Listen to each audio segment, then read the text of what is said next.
Hello दोस्तों, आज का आपने थंबनेल तो पढ़ लिया होगा जिसमें मैं बताने वाला हूँ दिए का ये जो बची हुई बाट होती है। इसमें तो नहीं है, इसकी बाट तो हमने निकाल के रख दी है। मैं आप लोगों को बताता हूँ। जैसे कि ये हम लोग इकट्ठी करते हैं, अब एक दिए के अंदर बाट इकट्ठी करते हैं। जैसे मंदिर में ये दिया जलाया हमने, ये आपको दिख रहा होगा। ये दिए के अंदर जो बाट बच जाती है, आपको दिख रही है बची हुई बाट। कोई लंबी बाट करते हैं, कोई खड़ी बाट करते हैं जिसको फुल बाट भी कहते हैं, या कुछ भी दिया है ना। तो उसकी जो बची हुई बाट होती है उसको क्या करते हैं, आप लोग क्या करते हो? अच्छा ये बताओ मेरे को। कुछ लोग इसमें गलती करते हैं जिसके बारे में मैं आप लोगों को बताने की कोशिश करता हूँ। गलती क्या करते हैं कि वो दिया जला लिया, फिर जो बची हुई है वो निकाल कर कहीं पे भी फेंक देते हैं।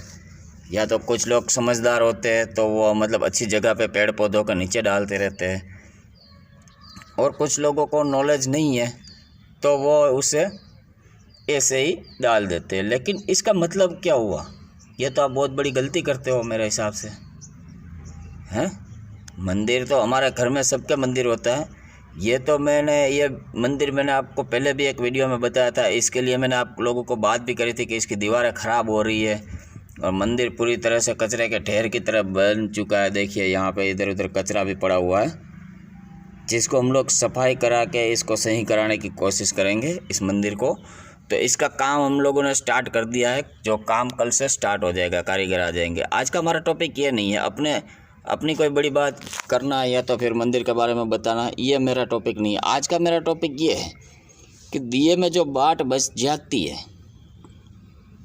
दिया जलाने के बाद जो बाटें बचती है ना, आपको दिख रही होगी शायद वीडियो में, अगर कैमरा सही फोकस कर पावे तो ये बाट बचती है।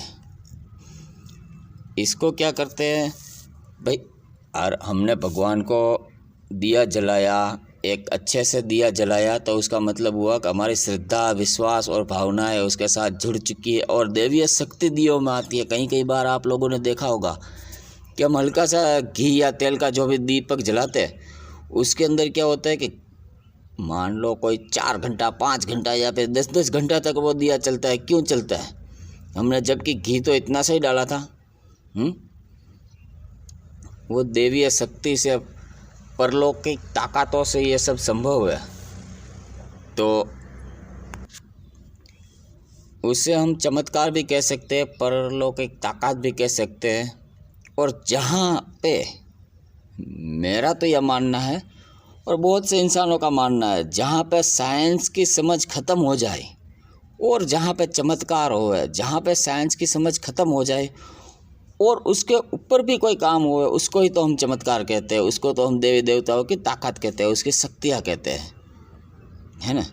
तो मैंने तो आध्यात्म की दुनिया में जब से कदम रखा है, तब से लेकर आज तक मैंने बहुत से चमत्कार देखे हुए हैं।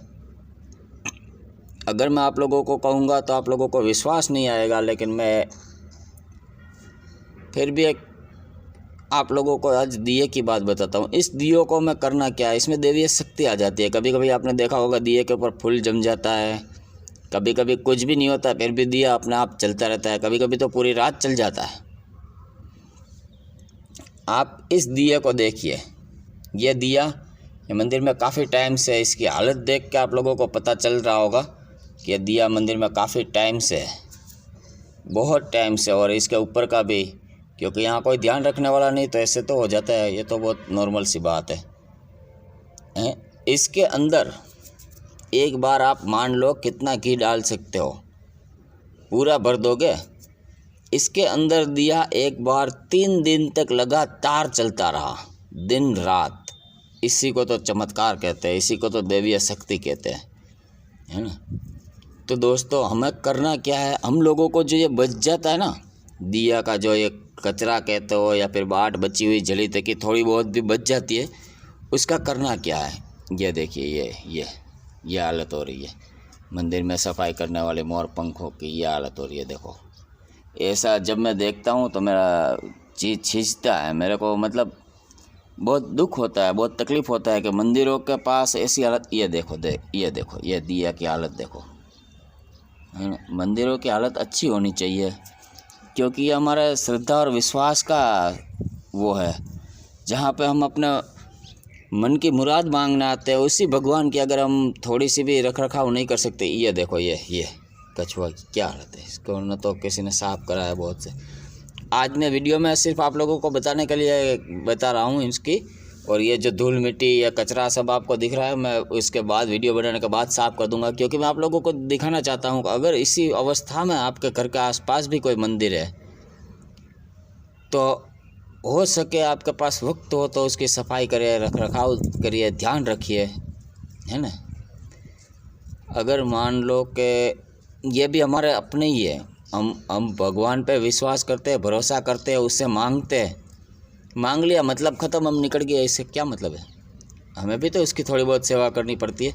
वो कोई मुहूर्त से बाहर आकर अपने मंदिर का रख रखाव नहीं करेंगे, उसके लिए हम लोगों को ही जाना पड़ेगा दोस्तों, है ना। तो ये बची हुई बात का हमें कुछ नहीं करना है, मैं आप लोगों को शॉर्ट में बता देता हूँ, बाद में अपन बात करते रहेंगे। अगर मैं बातों में लग जाऊँगा दोस्तों तो क्या है कि मैं वीडियो बहुत लंबी कर जाऊँगा और आप लोग फिर बोर हो जाओगे, अरे यार मेन चीज़ बता नहीं रहे, बीच बीच में दूसरी चीज़ कर रहे। लेकिन मैं क्या है कि थोड़ा सा बातूना टाइप का आदमी हूँ, तो बुरा मत मानिएगा। बातों में लग जाता हूँ तो अगर दोस्तों के साथ कहीं इधर उधर बातों में लग गया तो मेरे मतलब 2-3 घंटे तो आराम से चले गए। तो हमें इसका एक धूप बनाना है, धूप जलाते हैं ना घर में, जैसे हम धूप करते हैं, दिया का धूपाना इधर है नहीं मंदिर में, नहीं तो मैं आप लोगों को बता देता। ऐसे में कोई चीज़ में उसको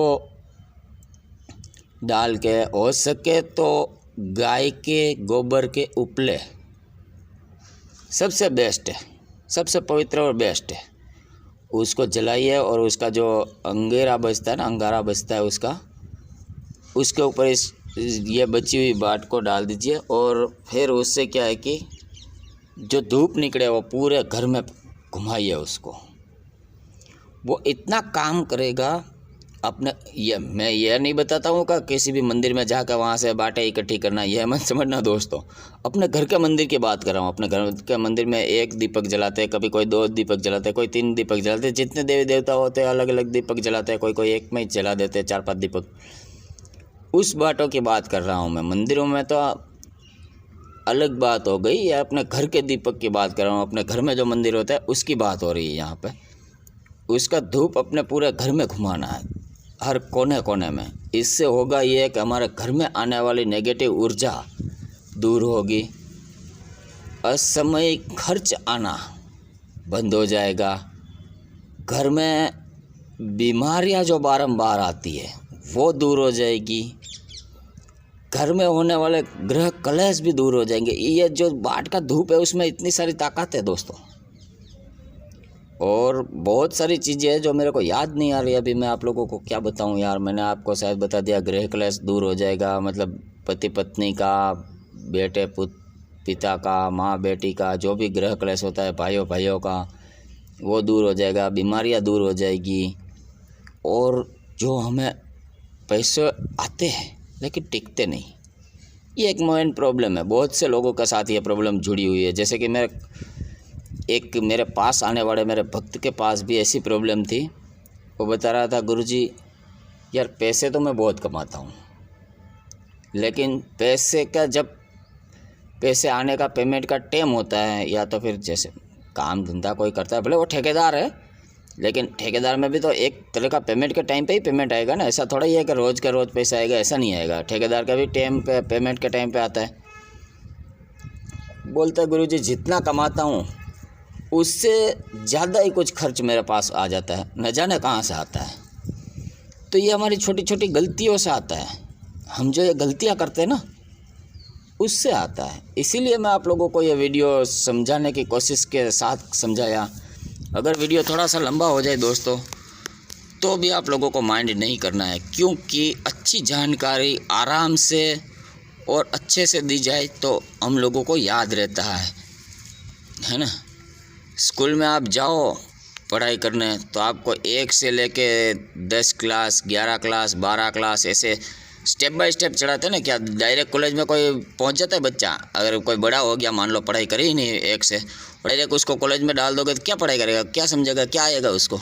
बस इसी तरह से नॉलेज अगर हम धीरे से और आराम से लेवे ना, बहुत ही फ़ायदा होता है।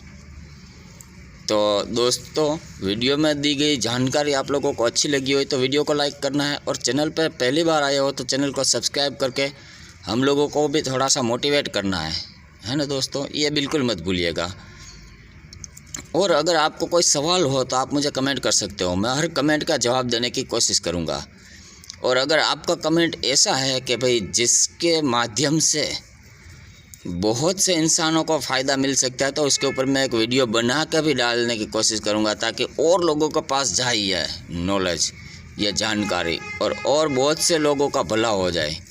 तो दोस्तों, मिलते हैं नेक्स्ट वीडियो में। जय भोलेनाथ।